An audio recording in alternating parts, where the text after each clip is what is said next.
Việt Nam nó có kilo 30 vậy là nơi khang lái có môi 30 เลยได้ nơi khang Thái nó môi còn 40 nơi món đó lấy cái phở căn để chờ tiền là sao cái áp bên phở là bỏ đại thôi bị chua rồi thôi bị bỏ xây đại phở bạc qua đó sau khi bỏ phụ quạt xong bây giờ về cha về chả lo về cái lên phở là bỏ đại để rai này ra dương phở dương tôi bị đại bị ai là lìa cho nó dương hôm cho hoàng ngày tới việc bạc qua sau khi khăn mình tên hoàng cái ha cái nó việc cái ô khẩn này chứ nè hay cái phở thôi thì đam mấy cái khủ mà từ môi đi นองដបងគឺដាំឈើមិនសាក់សម្រាប់យកតែដើមលក់ពីព្រោះឈើប្រភេទនេះគឺជាប្រភេទឈើប្រណិតសម្រាប់យកទៅកែច្នៃធ្វើជាគ្រឿងសង្ហារឹមតែប៉ុណ្ណោះក៏ប៉ុន្តែសហគ្រិនរូបនេះបានយកឈើមិនសាក់មកកែច្នៃធ្វើជាជ្រុញសម្ភារៈផ្ទះបាយយ៉ាងសម្បូរបែបនិងមានគុណភាពខ្ពស់ថែមទៀតផងសហគ្រិនរូបនេះមានឈ្មោះថាឈុនវិរៈលោកគឺជាម្ចាស់សហគ្រាសវិធីកម្ពុជាដែលផលិតជ្រុញអំពីឈើមិនសាក់ លោកបានលើកឡើងថាពីដំបូងឡើយលោកដាំឈើម៉ៃសាក់នៅក្នុងខេត្តរតនគិរីក្នុងឆ្នាំ 2001 មូលហេតុដែលលោកដាំគឺដោយសារតែប្រភេទឈើនេះលក់បានតម្លៃថ្លៃប៉ុន្តែយើងត្រូវចំណាយពេលយូរដើម្បីប្រមូលផលហើយនៅក្នុងឆ្នាំ 2021 លោកក៏បានសម្រេចចិត្តបង្កើតសហគ្រាសធ្វើជ្រុញប្រភេទឈើម៉ៃសាក់ យើងចាប់ដាំ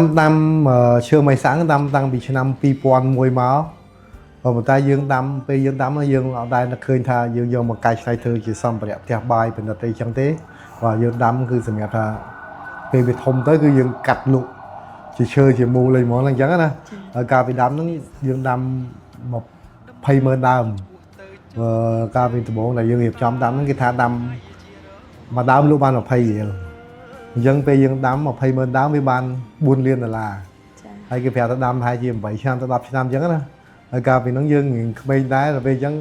អត់សូវបានចារណាទៅដល់ក៏ដាក់ទៅដាំដល់ទៅសារតែឃើញដល់20 8 ឆ្នាំ 10 ឆ្នាំក្រោយមានលុយ 4 លានដុល្លារអញ្ចឹងណាចាហើយអញ្ចឹងពេលយើងដាំជាក់ស្ដែងទៅ8 ឆ្នាំក៏វាអត់មានធំដល់ទៅប៉ុណ្ណឹងយកប្រើការបានទេ8 ឆ្នាំឈើបៃសាំងជាប្រភេទឈើដែលបងអង់គ្លេសហៅថា hardwood ដែរអញ្ចឹងណាឈើប្រណិតដែរដល់ពេលអញ្ចឹងវាដុំការលូតលាស់របស់វាហ្នឹងគឺវាយឺតដែរ យើង8 ឆ្នាំប៉ុនក៏ដៃក៏ជើងដែរហើយលក់ឲ្យគេបានហើយជើទ្រាំដាំរហូតដល់ទ្រាំថែទាំពេលខ្លះចង់កាប់ចោលតែ30 ដែរតែឃើញថាចិត្តដាំហើយយើងជើទ្រាំថែទាំវាទៅ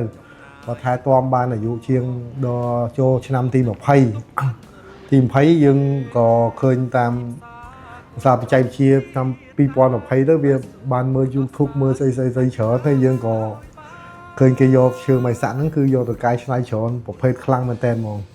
ជាសង្ហារឹមតុកទូកៅអីហើយយកកែច្នៃនៅធ្វើខាងលើកប៉ាល់មកថាកប៉ាល់ដើរពិនិត្យកប៉ាល់ដើរលេងតែពិនិត្យទេសចរធំហ្នឹងគឺគេបិទឈើម៉ៃសាក់បិទអីសង្ហារឹមធ្វើឈើម៉ៃសាក់ហើយវាមានតម្លៃថ្លៃតែម្ដងហើយអញ្ចឹងឆ្នាំ 2020 ដើមឈើរបស់យើងវារឿងធំដែរគឺខ្ញុំក៏សម្រេចចិត្តថាបើកសិប្បកម្មដើម្បីកែច្នៃជាសម្ភារៈមាន តុកទូក្រែគ្រឿងហារឹមឌីក័រផ្ទះឌីក័រអីគ្រប់បែបយ៉ាងហើយនឹងមានធ្វើសម្ភារៈផ្ទះបាយជ្រុញអីចឹងណាបាទដែលផ្ដើមចេញដំបូងយើងគ្រាន់តែដាំសម្រាប់លក់ទេដល់ពេលហើយបងនឹកឃើញយ៉ាងម៉េចពីកំណត់យ៉ាងម៉េចបានទៅច្នៃជារបស់ប្រើប្រាស់ដូចខ្ញុំនិយាយចឹងដោយសារយើងគិតថាពេលបើយើងលក់ជាឈើទៅដល់លើគេទៅវាថោកពេក